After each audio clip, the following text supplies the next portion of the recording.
What's up, guys? This is Bradley alongside Zach and Dawson. Tonight we are recapping the Ravens 30-23 win over the Chargers on Monday Night Football. Zach, what are your initial thoughts coming out of this one? I'm feeling really good. Like that was just an all around great win. It always feels good to I know it's the last few weeks have been kind of like a quieter Derrick Henry show, but this one was full blown. Like it was the main event. Derrick Henry. I felt like he was beaten up on the Chargers. Um, I know we're going to talk about penalties a lot in this. That kind of really sucked to watch. But I'm feeling really good. That was an awesome win. Prime time. We kind of all called it on the preview. Ravens show up. Great win, both sides of the ball. Yeah, man. This was a typical Ravens post-loss showing. I mean, they came out and played excellent football tonight. They put their foot on the pedal and never looked back. They had a pretty slow start. We all saw that. But, second quarter started, second half started, and they basically took off like a rocket from there, man. This was a typical Derrick Henry takeover game. Man, he was fantastic. The Ravens offense exploded. The Ravens defense, man. I'm not going to get into this too heavy yet, but oh my, man. This is great win, 8-4. Now you have a really tough matchup against Philly next week, but this kind of gives you some wiggle room to end the season with some really tough games. So super pumped. Brad, I think you were muted. My main takeaway was being impressed with the defense. You saw on the first drive, the Chargers' first drive was horrendous on the Ravens' defensive side of things. I mean, no pressure at all, and it felt like the Chargers didn't even need to go outside of the hashes. With the absence of Roquan, obviously, I think the Ravens figured it out with Chris Board getting in there. I felt like they went with Welch early. That didn't go well. Chris Board did a great job in pass coverage. I think a lot better than Simpson has been doing this year. It'll be interesting to see if Board maybe gets a little bit of action later. And Malik Harrison did play solid. I think he finished with how many tackles did Malik Harrison finish with? Led the team in tackles with 13. Wow. So a good game for Malik there. That was incredible. Oh, sorry, I was looking at that comment there. I got lost train of thought there. But no, early you saw the linebacker by committee, of course, that Zach Orr said was going to happen this week with Roquan being out, and you had guys like Chris Board, Malik Harrison, and Christian Welch just playing all over the place. But you saw the slow start by the committee, and they kind of eventually really switched over to Malik Harrison playing the main role, and he played a fantastic game. I mean, slow start, but overall, dude, he was filling the gaps. He was, helping limit the run game, man, and he played an excellent game to finish off, which is crazy to say because he started off pretty poor. And maybe there's a blueprint there. Maybe the Ravens can take away from this game and start giving Malik Harrison and Chris Board, even him, he had a pretty good game, some more snaps. So maybe they kind of found something there. And man, this defense, man, the last few weeks has shown drastic improvements. It's been great to see. And, given how they started the season, very poor, the last few weeks, man, have been great to see, especially for us Ravens fans. And now, you got the offense coming out tonight and kind of getting back on track, given how bad they played last week against Pittsburgh. But man, offense is clicking again. Defense is starting to click, trying to find some rhythm now. And props to Zach Orr, props to these guys for, overshadowing the, loss of Roquan, which is, of course, huge. And man, played a hell of a game against an offense. Granted, I know they lost their running back halfway through the game with J.K. Dobbins going down. But either way, man, Ravens defense played a great game tonight, limited the Chargers' attack from both sides of the ball, and really, kept themselves in this game, even when the Ravens offense at first was playing pretty poor, to be honest with you. It was very impressive to me at the same time, talking about the defense. I mean, the Chargers scored a touchdown on that first possession, like we talked about. Then they go punt, field goal, punt, field goal, punt, and then a touchdown at the end. That doesn't really matter. So after giving up a touchdown on the first drive of the game, not another touchdown until garbage time from Zach Orr in the defense. In terms of the offensive side of things, obviously not a great start with the two punts in a row, but then two touchdowns in a row, then a field goal, touchdown, punt.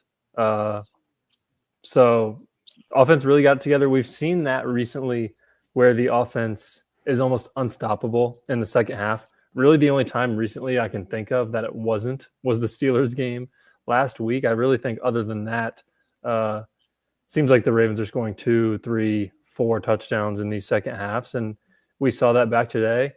Justice Hill with a long touchdown run. That was great to see. Man, Bateman's touchdown. Bateman has a long touchdown every 3 or 4 weeks, it appears. That was a great throw, great catch. Lamar was a little iffy in the beginning of the game. I'd say we see this very occasionally with him where he starts games kind of overthrowing everyone. Obviously, he got settled in. I think the run game helped. And Monken was laying on Derrick Henry in this one, really getting him going too. And at the beginning, it seemed kind of obvious that you should, right? If we're sitting there as fans saying like, yeah, Derrick needs to start getting the ball a lot more, then it's obvious. And he was getting what? He ended with 5.8 yards a carry. I mean, dude, he was doing whatever he wanted to the Chargers tonight. And then you add in freaking Justice Hill. I mean, dude, he's becoming a fan favorite now. At least to me, he's one of my favorite guys to watch. He's a threat now. Like, it's when Derrick's in, it's almost like, all right, everyone needs to focus on Derrick Henry. On the opposite side, if Justice is in, you don't know what you're going to get hit with now. If he can break a 50-yard touchdown, defenses are going to be in shambles. Also, the ability of what we've seen in screenplays with him, it's like Justice Hill has just become the perfect running back too, just for this offense to flourish along with all the other guys. Like, there's only 16 completions tonight, right? But it felt like Zay and Mark were all doing what we know they're capable of. Big plays, big conversions, and making everyone else's job easier. Really getting short distance to go and letting someone like Derrick Henry and letting people like Justice Hill get some quick carries and have the ability to explode. And I was so impressed with how they were able to not necessarily make the massive big plays. Like, if you take out the Justice play and the Bateman play, it doesn't feel like they were really moving the ball super efficiently, as in big plays. But it was impressive that they were able to do what they did as much as they did after that first quarter was such a slouch. It's crazy because the Baltimore offense has such a surplus of weapons right now, and we've mentioned this before. They're utilizing every single one in such an evenly distributed way. It's fantastic to see Todd Monken, man. All the praise to him. And it's specifically for me, it's amazing to see this chemistry and trust finally develop between Lamar Jackson and Rashad Bateman. Obviously, we know the Mark Andrews and Zay Flowers, chemistry there. But I mean, every game it feels like Lamar is taking shots downfield, and it's always Rashad Bateman. And lately, man, it's been ending in a good way for us. And even the first one in the beginning of the game that he dropped in the back of the end zone, the ball placement was phenomenal. And to be honest with you, Rashad Bateman probably should have caught it. Either way, he got his get back later in the game with the bomb, of course, that we saw. And, this is a game where Derrick Henry took complete control and basically ran this game away from the Chargers, where they had no way to eventually come back. And then, you got guys like Zay Flowers, Rashad Bateman, and Mark Andrews, who once again is every bit of Mark Andrews as he was 2 or 3 seasons ago. And it's clicking. Everything right now for Baltimore on the offensive side of the ball is working. And to be honest with you, the only thing that obviously can stop them is themselves with penalties and shooting themselves in the foot, which obviously we all know that story. But I'm not even going to focus on the offense here, man. I just want to focus on the defensive unit. Man, the rebound they have made is absolutely incredible. And if they keep getting better like they have been every game, this can help us so much come playoff time. And I'm not going to, ride off into the sunset yet and say we're sitting here making the playoffs. I'm just saying that obviously, if and when we make the playoffs, having this defense rebound and actually be a respectable unit in the NFL, also along with our fantastic offensive side of the ball, as long as they keep doing what they're doing, this team will be super scary come playoff times. And, the only worry has been the defense. But right now, they're limiting teams, holding them under 20 points. They're not getting absolutely gashed through the air anymore, it seems like. And they've made adjustments, moving our Darius and stuff to safety, where they know that's their weakness. And it's paying off. It's giving dividends to this defensive unit. And all the praise and respect to Zach Orr. Tonight, you lost your guy, Roquan, in the middle, and that's an absolutely huge loss. And to be honest with you, at first it was a little scary, but the defense really quickly rebounded and played a fantastic game. And you probably couldn't even tell that Roquan was missing, given how good the guys played tonight that had to step up. And I think it was all around a complete game. Special teams was actually pretty good. Sounds crazy. Tucker made a field goal. Jordan Stout had multiple really good kicks, and everything just from top to bottom tonight for Baltimore seemed to be executed very well. And not to mention, obviously, there's a little more, special meaning behind this game with it being the Harbaugh, and the Ravens came out, played an excellent game, and now they're 8-4, and they can quickly shift eyes to a really tough matchup next week. But this was basically a must-win game for Baltimore. You don't want to drop to 5 losses already, and they went out there and got the job done. So we should all be super excited with how this game turned out tonight, and it's looking good for us. I would love to talk about what Michael just commented about this likely stuff in the offense. Like, take it back to the first 3 or 4 weeks. Mark Andrews, nowhere to be found, right? Like, it's almost where our team is talented enough at almost any position that they can ride a hot hand, and it doesn't necessarily need to be forced to every single person, like excessively almost. So if Derrick Henry's going off 24 carries, 140 yards, you let him go. You let the running game play how it did tonight, and let the passing game kind of be the complement. So in a night where Mark Andrews plays well, Zay plays well, Bateman has a big catch. I mean, we're still getting people involved. Like Tylan Wallace had a big grab. Like, if someone like Likely is not a part of it, it's not that his talent is any less. It's not that he's not capable. It's not that he hasn't earned the spot, anything like that. It's really just that we have a lot of good players right now. And sometimes when you have that much, some of them just don't get that amount of love that week. Like, I don't know if everyone was like really tapped into this at the end of the game, like Likely recovered the onside kick and he like hits it with the night celebration and everything. I was laughing so hard, like no catches in the game and you could still be hyped with your team like that. Like, it shows that this group is so connected, and that if he doesn't have a good game statistics wise, he can still fill a part of the team in a big win. I like that point, but real quick by Zach. I like that you essentially said that don't force feed it if it's not there. We have so many playmakers in the offense. We ride the hot hand, obviously we know that. And if the game plan just doesn't fall into, force feeding as they likely, there's no point to do it. If you have Mark Andrews playing a great game, the run game's getting going and you're spreading the offense, there's no point and there's no, there should be no distraught with not seeing Likely have 4 catches, 5 catches. Like, we ride the hot hand. It is what it is. If it falls into place and Likely has a great game, so be it. But if not, there's no worry in the world. And like you said, in the end of the game, Likely makes the recovery for the onside and essentially seals the game. So, and you can see, obviously, he's in good spirits about it. We don't have guys out here complaining for the ball. We don't have guys out here throwing a fit, if they don't have 4 catches or a huge impact on the game, when very easily they could, but we don't. And we have a bunch of guys who really care about football and just care about winning overall. And it's a team sport, obviously. And we have a really good culture in Baltimore. So it's nice to see. Yeah, there's a comment from Taco Fall here about Nate Wiggins, and it really felt like in September that obviously not saying he was like a bust, but not playing well, sort of getting beat a little bit, penalty heavy. Now, Wiggins is maybe the best rookie corner besides Mitchell on the Eagles. I mean, the amount of times he's in one-on-one coverage today and makes a play. I mean, early in the game, I can't remember who it was. A receiver on the Chargers made a catch on 3rd down in the flat, and Wiggins knocked it out. 3 or 4, maybe 5 times I can think of one-on-one coverage. Made a play. I think all the corners played well today. I think Stevens played well. Oh, my goodness, that pass interference that they almost called on him at the end of the game was not, in my opinion, not even close to pass interference.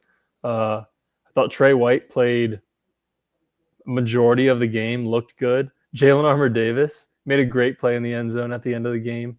And, man, look, this is just the testament to the Ravens switching and just saying, you know what, Kyle Hamilton, we just need you to go play on the back end.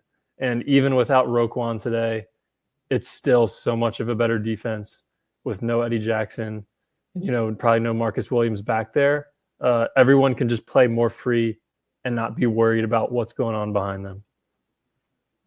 It's crazy because the Ravens defense, I feel like, is playing with more free will lately. And obviously, we discussed the moves that they made with Darius Washington now going to safety and the release of Eddie Jackson, but that has nothing to do with the direct outfield play. But you can see that this team knows the weakness and they've been addressing it in a good way. And it's giving dividends. Like we said, it's paying off. And real quick comment from Michael Mockler said, got $20 in y'all's Venmo if you can explain what a leg whip is. That was a crazy penalty. That was crazy. And actually, I'll just shift this right to the penalties. I believe the Ravens had 9 penalties tonight for over 100 yards once again.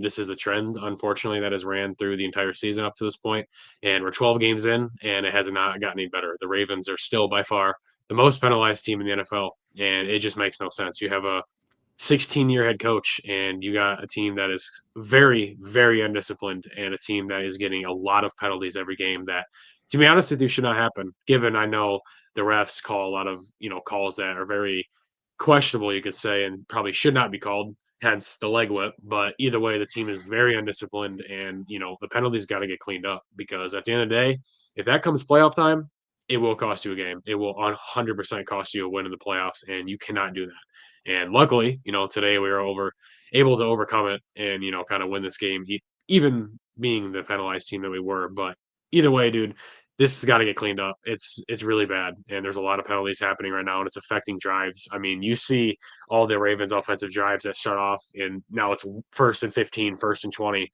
1st and 25, and it's a drive killer. I mean, then from there, the story of the Ravens dink and dump, and here we go, 3 and out. And it just kills drives, it kills games, man, it kills momentum. And luckily today we were able to overcome it, but there's been multiple times this season where we haven't been able to, and it's going to be a serious issue come playoff time. But I just I don't get why it's happening. I don't want to sit here and blame our coach, obviously, but it's an issue, and it needs to be addressed hopefully very soon. Yeah, I feel the same way about it, potentially leading to a playoff loss. I completely see that. I think it has to be fixed, or else we probably will drop a game in the playoffs because of it. It's concerning. Like, this leg whip stuff was like the most confusing thing ever. Like, watching the replay, it's like, okay, like, and you watch the Chargers just walk down and score, and it's like, I don't know. It's a lot of stuff happening, and you would think this late into the year that a team could figure that out, especially how good you are, right? It's so much of, I mean, shoot, the Chargers had a lot of holding penalties tonight, but on the other hand, on the other side of the ball, the last drive for the Chargers felt almost completely made up of penalties. Like, they literally got down the field the entire time with that. Chargers are a great team, but think about a Bills team or a Chiefs team or a Texans team that knows about this type of stuff and takes advantage of it and has a level above the Chargers in talent to be able to knock a team off like the Ravens, and they could do it with that.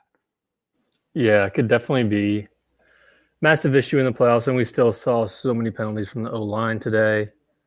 It's, I mean, hilarious leg whip. Like, at least say tripping. At least we know what that is. I saw Harbaugh on the sideline. He was like, leg whip. He was like, what is that? Talking to the ref. Comment from Charles Atkinson. How do we feel about the Harb's 4th down calls? I don't know about you guys. I also would have gone for it on our own 16.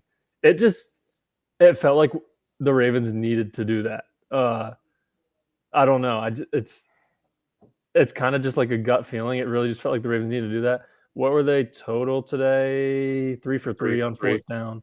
They had Derrick Henry picked up the one on the stretch to the left where he stiff arms 2 guys, gets the first, and then also he had the 20-something yard run on the other one. And the Mark Andrews like tush push, I think. Yeah. Was the other one. So man, Harbaugh, man, he had all the faith in the world today that these were going to work, and it paid off. And I do agree with you, Brad. At first, when you're looking at it, inside your own 20, it's like, oh my God, what are we doing? Like, this is bad. And then, not to mention, it's to the point in the game where nothing has really gone right for you, and you're kind of looking for that momentum, which, of course, the play happened and gave it to him. But my God, what a risky call, and it paid off. And the play calls were, I think, phenomenal. I mean, given what you needed, you got to utilize Derrick Henry, who I think in any situation, 98 times out of 100 is getting at least 1 yard for you. So, it worked out in our favor, and it undoubtedly changed the momentum of this game. The Ravens had their way on these 4th downs, and they knew they were getting it. They had confidence going into it, and the Chargers were kind of just a lost cause in that aspect. And it helped the Ravens kind of sustain momentum with the offense that just wasn't there early in the game. And you saw, I believe, beginning of the second quarter, from there to the end, the Ravens offense had their way with the Chargers defense, which is really, really good. And, you didn't see a really good defense today in LA. And it's crazy to say, because now that is a few games now this season where the Ravens have dismantled a really good top tier defense. So, I mean, I don't want to sit here and talk about playoffs again because then we're not talking about that, but it just shows you that the Ravens can truly compete and dismantle any defense given the ones they've played this season have done that to. So, there's not an immediate fear with the offense, of course, because they've been playing lights out, but the defense now they're playing good. So I don't think there's anything to worry about right now necessarily. I really like to play by specific players on this team right now, man. They're really stepping up, playing great ball. Odafe Owe, the last few weeks, man, has been on an absolute tear. I mean, the dude has been playing lights out. And Nate Wiggins, obviously, we covered that. Nate Wiggins is having a phenomenal rookie campaign so far. Marlon Humphrey's having a fantastic season, dude. He was called for a couple flags tonight that I think were very questionable, especially the DPI at the end.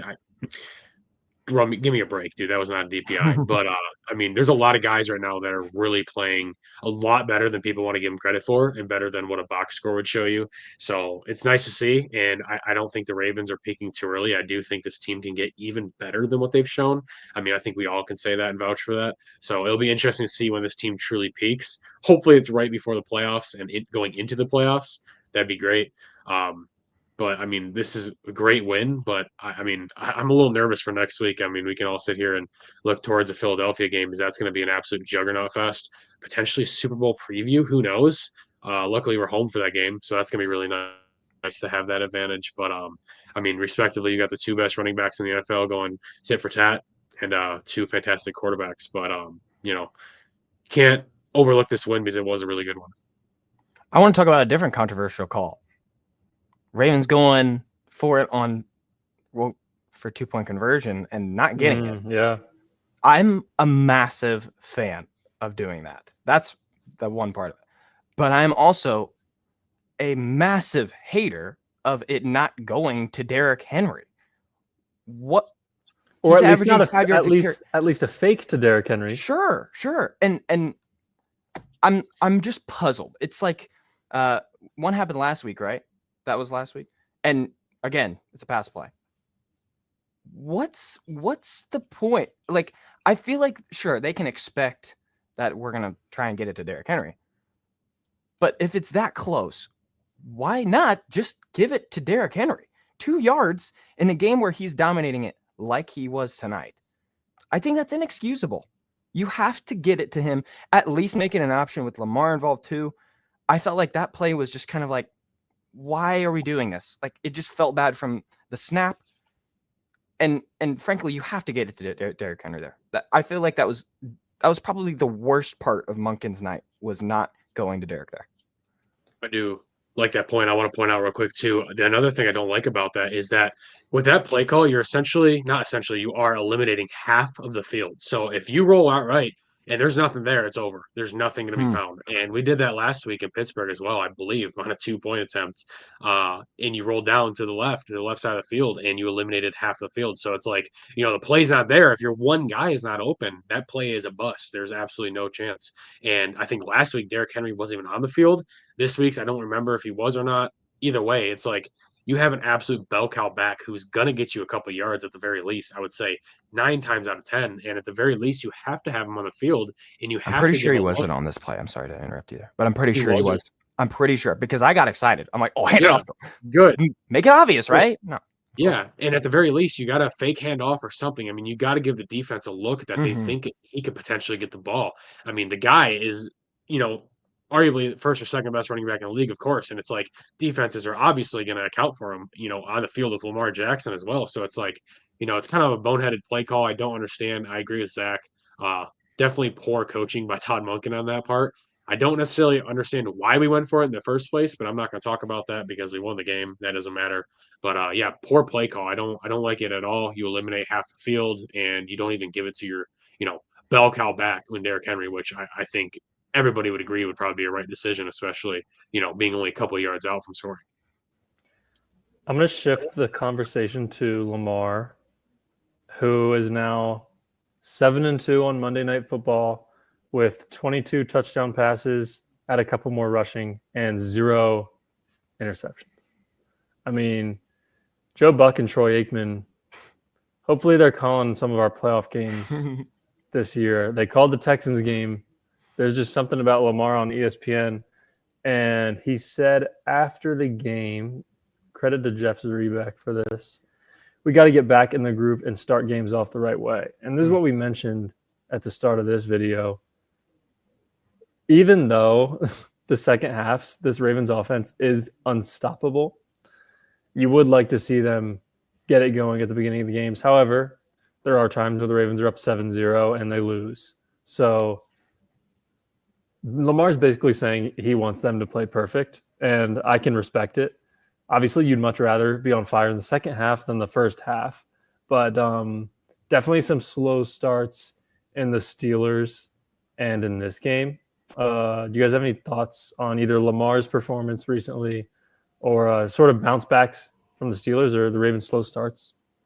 I mean, it's 100% concerning because it's exactly how the Pittsburgh game ended up going last week. This game started, Lamar is overthrowing wide receivers early, looks off, off script, you could say, and just looks kind of panicked. I don't want to say he's scared, but he doesn't look like Lamar Jackson, which we can all agree on. And, it's obviously a concern why the Ravens offense has been starting off games pretty slow. I would say now 3, maybe 4 weeks in a row. It's concerning. And luckily the defense has kept us, which is crazy to say, in most of these games. And, it's ended in our favor. But, if you go against a team start slow and they put up 17-20 on you before you can even get to 10, it's going to be really tough to climb out of that hole. You saw the Cincinnati game, of course, only a few weeks ago, and luckily we were able to climb out of that hole. But that's the point. I mean, you were down 21-7, and most of the time you're not going to be able to win that game. So they started off super slow today. It was a concern. The defense played great, kept us in it, and the Ravens offense obviously eventually exploded. But we said it in the preview pod, especially. I want to point it out. I predicted it. You cannot bet against Lamar Jackson in primetime football. He's unmatched to everyone else. It's something about him. He comes out when the lights are bright, man, and he plays excellent football. And today was just, again, a showing of why he's probably going to be a three-time MVP, hopefully. And he's just incredible. The team plays so much better when the lights are the brightest, and it's amazing to see. Overall, though, I do really hope this Ravens offense can start these next couple of games hot, especially against Philadelphia next week. Man, there's no way you can start that game on the slow side of things on the offense. And I think coming into the last few weeks, I think to begin the season, we scored on the opening drive, I believe, the majority of our games. And, hopefully that can switch. I'm not sure what happened there as far as that. I don't know if it's the play calling. I don't know if it's, the skill set. I don't know what's going on there, but hopefully they can turn that around. But, overall, I think we got to look at the positive side of things where instead of, starting slow and just drowning out for the entire game, they do rebound often. And even if it takes until the mid-third quarter for them to get going, I mean, it sucks. Yeah. But overall, we got to obviously take that over them just drowning out the entire game and not doing anything. Yeah, it kind of sucks to start the game with a freaking leg whip. Like that kind of killed us off rip. Like you can't really do anything. I mean, it kind of sucks. But yeah, Dawson, we mentioned that earlier. I love what we just had up here. Lamar looking scared to kind of take off. There was multiple times where I thought, go, like telling Lamar, this is the chance to, even pick up 5 yards, go. Like that was the chance multiple times. And it's almost gone. Like there's almost no plays anymore where he's doing it. It feels rarefied air now whenever he does do it. It never happens anymore. If it's only by design is when I see him really go. And tonight it just felt like there was no real scrambling to run, but I do feel extremely confident whenever he does scramble and when he does make a pass. Like it feels like a completion just about any time he gets out of the pocket and decides to throw it into the play. I mean, it's incredible. It's genuinely like a different level of confidence whenever he does get the chance to throw it in bounds. And I'm just concerned. I don't understand why he wouldn't be taking off as much as he used to. I don't understand. I don't know if you guys saw it, but on Zay Flowers' 22-yard catch before halftime, Lamar started sprinting up the field, and he caught up to Zay Flowers after being. Oh yeah, it's the fastest I've ever seen him run in him. I didn't know he was that fat. Like it looks like he runs a 4.2 on that play, and so it's he has it. Because I was gonna say maybe he's still playing injured, but he looked insane on that play. Comment for Sutton. Also, Sutton, thanks for being here. Happy Thanksgiving. Lamar said in the AFC Championship game he couldn't feel his legs, so maybe he's saving himself. I think that's true too. I really think he's trying to run as little as possible in the regular season. And like, I think we kind of saw this in the Texans divisional round last year. He just takes off in the playoffs. He doesn't really care.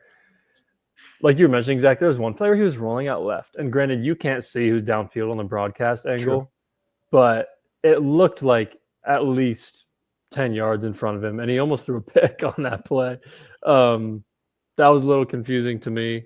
But yeah, also the juke was nice on his touchdown. There was a comment. Sorry, I'm shifting over to the defensive side again just because I saw a good comment from Michael. Is the best decision for the defense to start White over Stevens? I think it is until it isn't. I think you can go ahead and play White a little more now. And also, what's great about professional football and even college football is you don't see this as much in high school, is like everyone is so good, like you can rotate players. So like White can play some, Stevens can play some, Armor Davis can get a few reps, and you can see who's playing better. You don't have to just say, okay, White's playing 100% of the snaps, Stevens is benched. Obviously, when someone's playing as poor as Marcus Williams was, you just bench him. But when no one is playing actually terrible, you can kind of rotate them and see who's kind of the hotter hand, I feel like. I mean, yeah, Tre'Davious White last 2 weeks, man, has been actually getting a meaningful amount of snaps. And I mean, he's stepped up to the plate. He's been playing pretty good football. It's crazy to say. I'm not going to say Bill's Tre'Davious White, but he's been dependable and he's been making plays when he needed to. And I know there was one pretty bad play I saw early in the game. I don't remember what it was, but I remember just thinking, I was like, oh, that's a rough rep for Tre'Davious White. But overall, he's been a pretty good acquisition, and I think there's a legitimate shot that he could potentially give Stevens a run for his money on the outside corner snaps. And, Stevens, unfortunately, has still been a liability, given that's a penalty or tripping or just giving up long gains. He's unfortunately still a liability there for the defense. And I think they 100% have to consider giving White more snaps there, given that he's been playing well when he's called upon. Overall, though, I mean, I think we all can't really complain as much as we could, weeks ago with how pretty good this pass defense has been playing recently. So I think it's 100% a consideration. I don't logically see the Ravens starting Tre'Davious White outside corner anytime soon, unless Stevens something severe happens with his play or something. Because at the end of the day, he had a good season last year, and I think the Ravens are really depending on that bounce back into the form of how good he was last year. And I mean, he's not the worst corner in the world, but he's definitely, it's an issue there for the Ravens. And they have the guys to potentially subdue that issue. So hopefully they can do it, man. And hopefully they can get this rolling, because I think realistically, if you put Tre'Davious White at corner right now and he plays good football, I mean, better than what Brandon Stevens is playing, this defense would be night and day better too, because Marlon Humphrey's playing great. Nate Wiggins is playing great. Safeties are playing great. Defensive line has been getting a lot of pressure lately. They've been wreaking havoc getting to the quarterback. And the linebackers, that's a different story. But overall, I mean, it's shaping out to be a really good unit once again. And, I don't really know what more to say about it other than, you got to give praise to it. Yeah, I'd like to kind of consider it to like, if Trey is coming in here like halfway through the year, right, and he hasn't really played much before it, and he wasn't playing that great when he was playing at the beginning of the year, then there's something left in the tank, and we have it now, but it's not like a full tank. He's an older guy. He's at the back end of his career. We know he's been an All-Pro. We know he's capable, but he only has so much. Like, we can't put him out there, like we're super desperate and need him for like 90% of the snaps. And thankfully, we have a good enough team to do so. You see, we bring in Desmond King. That's a potential another guy that's just like him. Former Pro Bowl corner. He can kind of be like that. If we need another guy to help out, we did it with Millette a long time ago. We know how to do it with these kind of older corners that get another chance. And really, I'm not trying to like dog on Stevens, but like if he's not playing well and he hasn't really been playing perfect by any means, then we can sub those guys in and really see a difference in, the physicality and speed and everything, because everyone's getting a chance and everyone's getting a breather. It's perfect. It's changed the defense.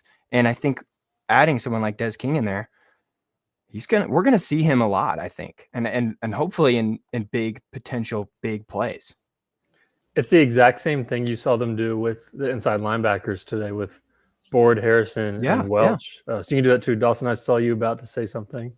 Yeah, I think Khalil Mack's over here throwing shade to the Ravens after the game, which is kind of Whoa. odd. He said, Khalil Mack on playing against Derrick Henry. That's the thing, man. I don't think it's hard to play against the guy, and hopefully we see this team again. That's all. Whoa. That's Wow. a interesting take by Khalil Mack. So Wow. maybe the Ravens will see the Chargers again. I'm not sure what caused him to say that. Wow. Interesting for sure. I don't really know what's going on there. I mean, the guy just ran for almost a $150 on you. So I can't believe he said that. To put a rebuttal on that from Khalil Mack, well, first of all, significantly hinders the Chargers' chances if they are to face again. That's pretty bad bulletin board material right there. But I will say, at halftime, this is purely memory. I think the Ravens were around 85 rushing yards, Chargers around 76. Chargers finished with 83 rushing yards. Ravens finished with 212. Ravens averaged 5.7 yards per carry as a team. They averaged 7.7 yards per pass. I mean, in the second half, the offense was unstoppable. And Derrick Henry finished with 140 yards today on 24 carries, which, again, Zach, what was that stat where it's like Derrick Henry's 20-plus carries? Yeah. Ravens basically win every game. I mean, you see it right there. Yeah, Dawson was a shout out Malik Harrison. He did play. We already talked about him, but he played very well. But yeah, offensive-wise, I don't exactly know what Khalil Mack is so confident about there. They did not stop the Ravens in the second half. He had a great tackle on Lamar on some third down, I think. And that was really the only time I heard his name. I love Khalil Mack. I'm a fan of Khalil Mack. Yeah. I can't believe he said that. It's weird. It's he's not a guy that would say that. I'm kind of caught off guard. Maybe they're looking for a little edge in the locker room. No one else is really like that on the Chargers. I don't know. Derrick Henry's going to see that. And God forbid the Chargers do see the Ravens again. That is going to be, like Brad said, amazing bulletin board material. And I don't really know how you benefit from saying that. So, especially to a guy who's who's second in the league in rushing yards, by not a wide margin. So, I don't understand the benefit of that for the Chargers. I mean, Ravens just kind of handled business in your trap. So it is what it is. I bet the Ravens are laughing at that. I would bet some money that the Ravens are probably laughing at that quote. Yeah, I don't know. That's odd. Let's see here. Ravens both teams finished with 19 first downs. Ravens are 8 for 15 on third down. Chargers only 5 for 14.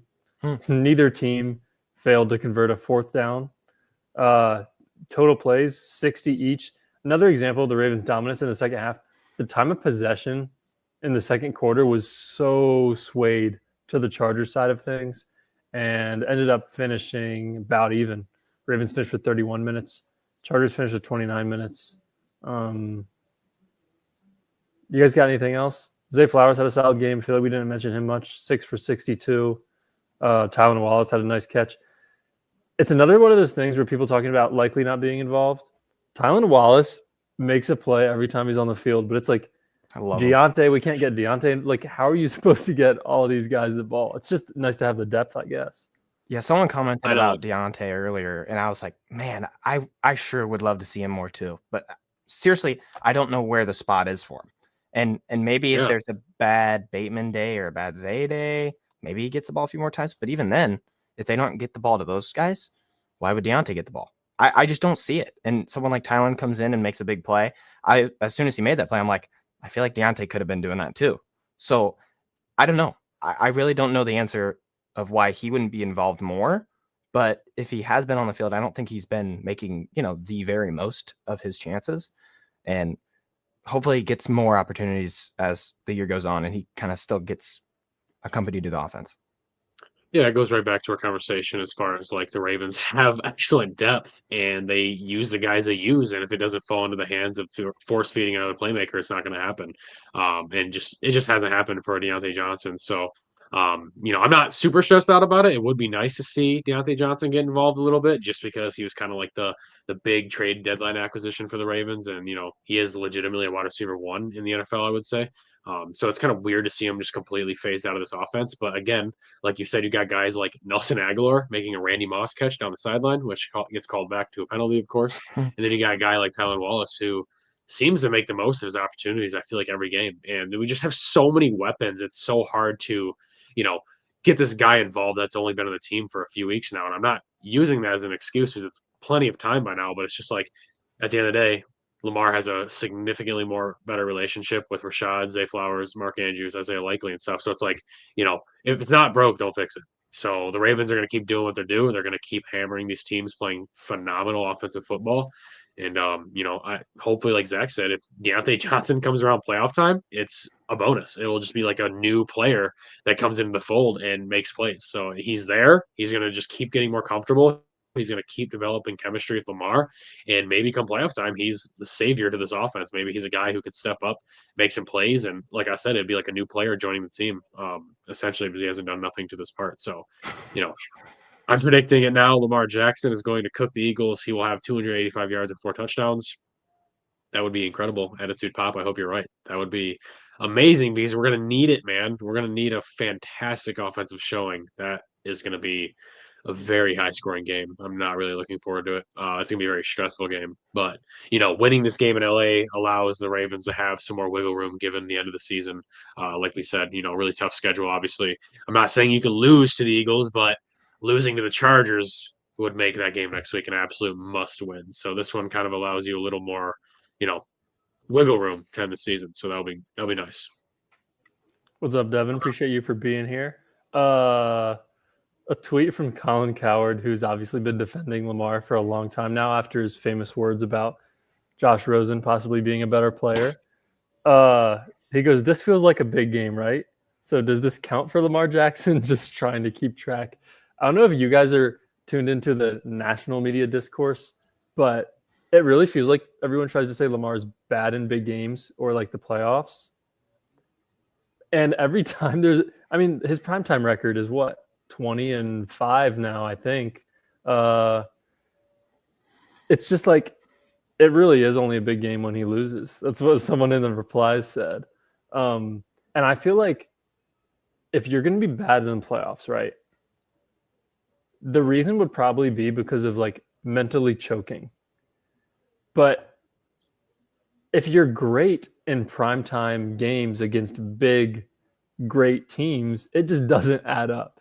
Also, another stat, Lamar's now 18-5 coming off a loss. So a lot of talk about bounce back, Ravens responding. Harbaugh mentioned that.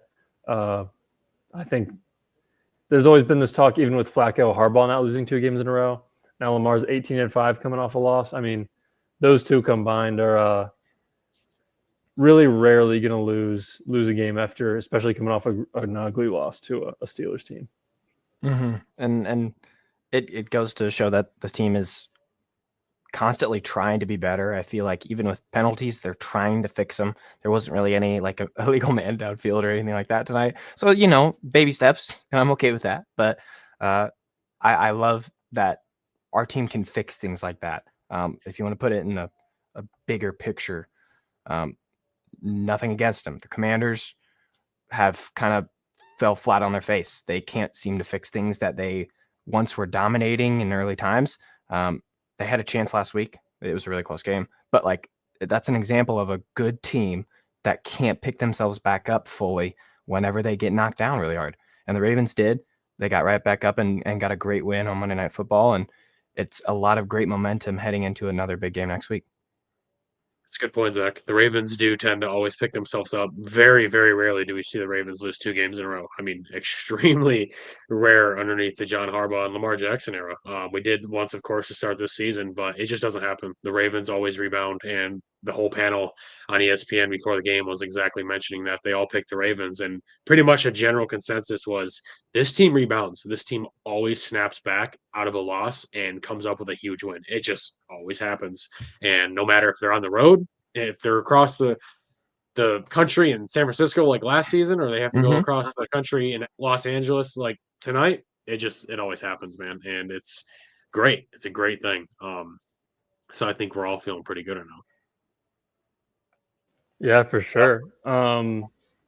Nothing else currently on my mind. Is there any final thoughts either of you want to get out of this one? Not really. I'm feeling good about it. Yeah. Clean up the It's- penalties, and I'm like the happiest human being on planet Earth. Really, like Yeah. I will that's say, the only thing that's left, I think. I do believe that Roquan Smith will be back next week. I mean, given the circumstance, I feel like he was pretty close to playing today. I think he wanted to play, but they were like, okay, listen, let's not be ridiculous here. So I think there's a pretty good chance Roquan Smith plays next week, which is huge for the Ravens, of course. And then they have a bye week after that. So if they can Yeah. somehow sneak out a win against Philly, man, Yeah.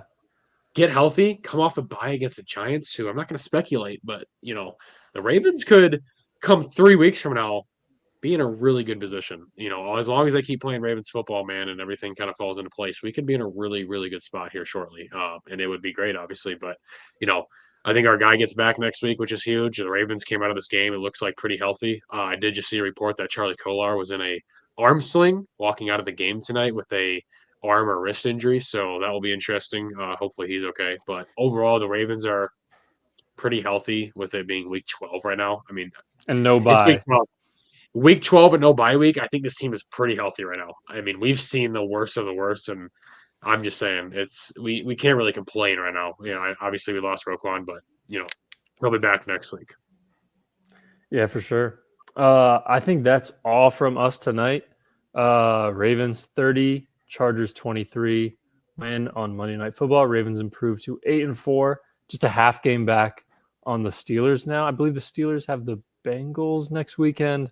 Ravens have the Eagles, 4 p.m. CBS game. That'll be interesting. Not positive if we'll get a Q&A out this week because of sort of the Thanksgiving week. But definitely we'll get an Eagles preview out for you guys. So we'll definitely see you later in the week. Thanks everyone for being here tonight. Hope everyone has a nice Thanksgiving, and we'll see you guys next time. Peace.